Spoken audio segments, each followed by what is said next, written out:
Hello दोस्तों, अब करेंगे नहीं बिल्कुल भी लेट, क्योंकि पढ़ने जा रहे हैं हम लिमिट स्टेट। वो भी बैठ के आराम से अपने अपने घर, और आपके साथ रहेंगे आपके अपने अविनाश सर। तो देर किस बात की, फटाफट शुरू कर लेते हैं आज का लेक्चर।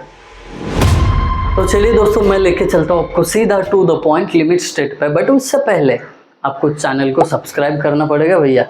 हो गया? बहुत बढ़िया। आइए, लिमिट स्टेट, ये डेफिनेशन देखने से पहले मैं आपको बता दूं, ये लिमिट स्टेट जो है ये डिजाइन करने का मेथड है। एक क्या डिजाइन करने का? स्लैब, कॉलम, बीम, इनको डिजाइन करने के लिए ये मेथड है। चलिए अब समझते हैं limit state. It is acceptable limit for, ठीक है, एक लिमिट है किसके लिए? For the safety and serviceability of the structure before failure occurs. अब कोई भी स्ट्रक्चर होता है तो उस पर कोई लोड आता है, तो वो लोड का ना एक एक्सेप्टेबल लिमिट होता है जहां तक आपका स्ट्रक्चर सेफ और सर्विसिएबल रहेगा। जानबूझ के मैंने ये दो वर्ड्स को अंडरलाइन कर दिया है। तो ये मेथड बताता है कि आपको उस लिमिट तक लोड लगाना है जब तक आपका स्ट्रक्चर सेफ और सर्विसिएबल रहेगा। ठीक है, तो इस स्टेट को हम लिमिट स्टेट बोलते हैं। डन। अब इस लिमिट स्टेट के कुछ टाइप्स है। पहला type, limit state of collapse. अब ये ऐसा लिमिट स्टेट है जहां पे उस स्टेट में स्ट्रक्चर फेल हो जाता है। अभी ये थोड़ा डिटेल में जानते हैं। दिस स्टेट रीच्ड, ये कब रीच होती है? व्हेन द होल स्ट्रक्चर और पार्ट ऑफ स्ट्रक्चर कोलैप्स। जब किसी स्ट्रक्चर का एक आध पार्ट गिर जाता है या पूरा स्ट्रक्चर फेल हो जाता है, तब ये लिमिट स्टेट ऑफ कोलैप्स आ जाता है। अब लिमिट स्टेट ऑफ कोलैप्स आ जाता है मतलब क्या होता है? स्ट्रक्चर में फ्लेक्चर यानी बेंडिंग हो जाता है, शियर, स्ट्रक्चर शियर ऑफ हो जाता है, पार्ट्स एक इधर एक उधर जा सकता है। तीसरा, टॉर्शन, ट्विस्ट हो सकता है। तो ये कुछ फेल्योर के लिमिट स्टेट ऑफ कोलैप्स है।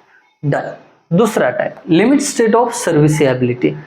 इसका नाम ही बता रहा है कि एक स्ट्रक्चर की ऐसी स्टेट है, लिमिटेड स्टेट है, जहां तक स्ट्रक्चर सर्विस में रह सकता है।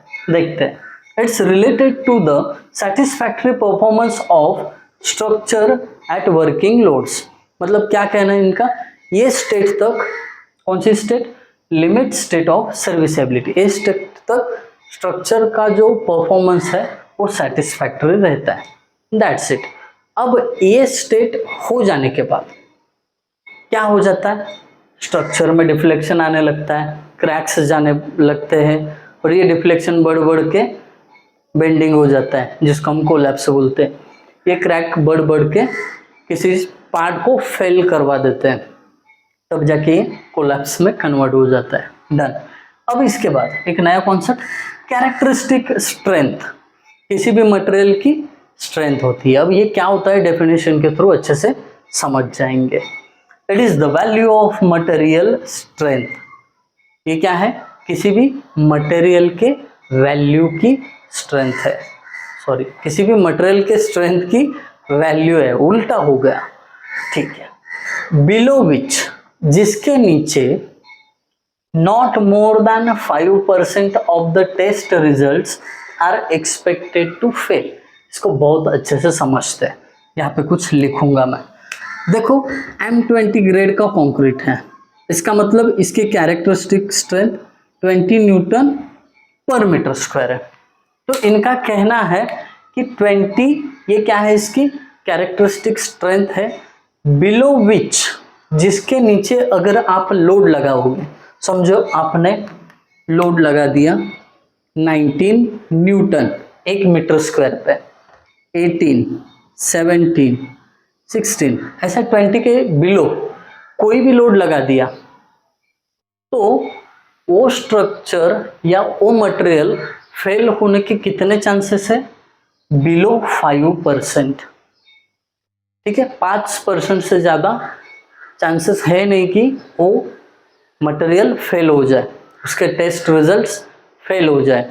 अगर आप अदर लैंग्वेज में बोलोगे तो 95% है कि वहाँ पे वो टेस्ट रिजल्ट सक्सेस ही दिखाएंगे। इसके उल्टा बोला मैंने, बस 5% से ज़्यादा फेल होने के चांसेस नहीं है। इसका मतलब 95% वो सक्सेस होने के चांसेस है। That's it about characteristic strength. अब कुछ कंक्रीट के ग्रेड हैं, उसके लिए उसकी कैरेक्टरिस्टिक स्ट्रेंथ क्या होती है यहाँ पे लिखा है मैंने। M15 ग्रेड का कंक्रीट होगा तो उसकी 15 न्यूटन पर mm² स्ट्रेंथ होगी।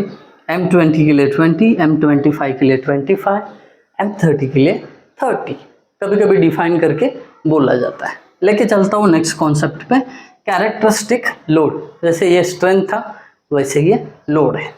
It is value of load which having, ठीक है, एक लोड की वैल्यू है विच हैविंग 95% प्रोबेबिलिटी, ठीक है। 95% क्या उनका तर्क है, वितर्क है, probability of not being exceeded during life span of structure. मतलब अगर आपने कोई एक वैल्यू डिसाइड किया कैरेक्टरिस्टिक लोड, माना कि ये स्ट्रक्चर का कैरेक्टरिस्टिक लोड 100 किलो न्यूटन है, तो वहाँ पे 95% ऐसा चांस है कि थ्रू आउट इट्स लाइफ 95% ऐसे चांसेस है कि वो 100 किलो न्यूटन से ऊपर 1 न्यूटन भी नहीं जाएगा, उसके अंदर ही लोड रहेगा। ऐसे लोड को कैरेक्टरिस्टिक लोड बोलते हैं। दैट्स इट, इतना ही आज के लेक्चर में। आई होप आप सभी को ये समझ में आया होगा। अगर समझ में आया है तो वीडियो कैसा लगा मुझे कमेंट के थ्रू बता देना। Thank you guys for watching video. Thank you so much.